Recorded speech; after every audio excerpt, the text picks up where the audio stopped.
Alright, let's settle this once and for all. Kirkland versus Pro V1.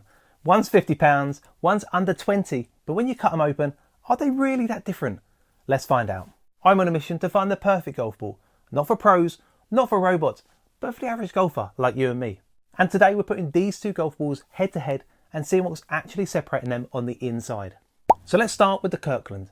Now this is the new version 3.5. And it's a step on from the previous versions.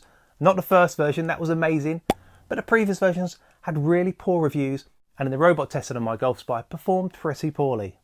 But Kirkland have been away, they've got themselves sorted out and they've released a cracking ball. The new 3.5 has a urethane cover and that gives you more greenside control, more spin into the greens, and most cheap balls don't have the urethane option. The 338 dimple pattern I think looks really clean and that finish looks decent. This actually looks like a really premium ball. So now let's get hold of Jeff and see exactly what's on the inside of that golf ball.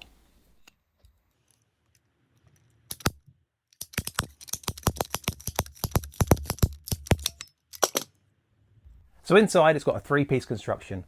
You can see the blue core on the inside with that mantle layer and that very thin outer layer. Now in comparison to the old Kirkland, it's a much thinner outer layer, so you can see it already looks more premium.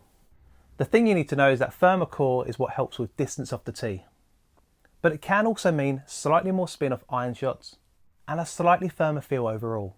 Now one thing I will say about this ball, it's classed as a medium firm ball, but it actually feels firmer than you'd expect. Even though the compression is only around 93 and only slightly firmer than the Pro V1, in reality this is still quite a firm, solid feeling ball. And that ties back to that firmer core, so it does help with driver distance because that's where you're getting your ball speed from, but it's worth being aware of the feel, so if you prefer a softer feeling ball, this might not be the best fit for your game. However, this is a really good option if you want tour style performance on a budget and you like a slightly firmer feeling ball that's long off the tee. Now if you're not sure what golf ball you should be playing, scan this QR code or click the link in the description below and I'll send you my golf ball buying guide. Now this is the benchmark, the Pro V1. This is what everything gets compared to. Again, it's got a urethane cover, the compression is around 87 and that classic 388 tetrahedral dimple pattern. I actually had to look up tetrahedral. This is where Titleists just do things differently. The finish is cleaner, the dimples are more uniform, it just feels tighter and more professional. So right, let's see inside and how these balls compare.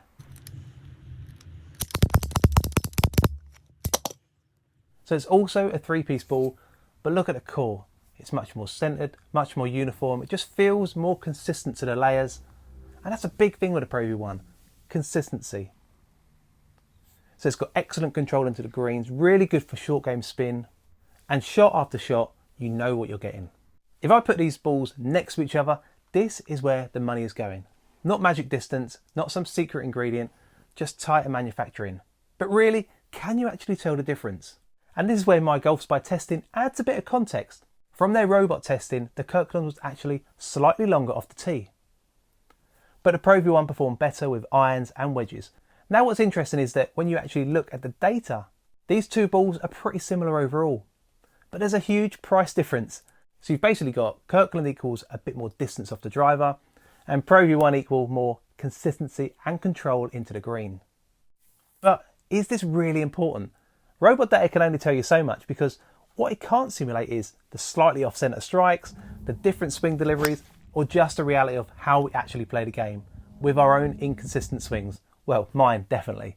And as I always say, this data should be used as a guide, but you've got to get out on the course and test what actually works for you yourself. So Kirkland versus Pro V1. On paper, they look similar, both three-piece balls, both urethane, but in reality, they're built differently. So I'm interested. What I really want to know is which one are you playing? And more importantly, at what handicap level do you think it actually makes sense to start spending £50 a dozen plus on a golf ball?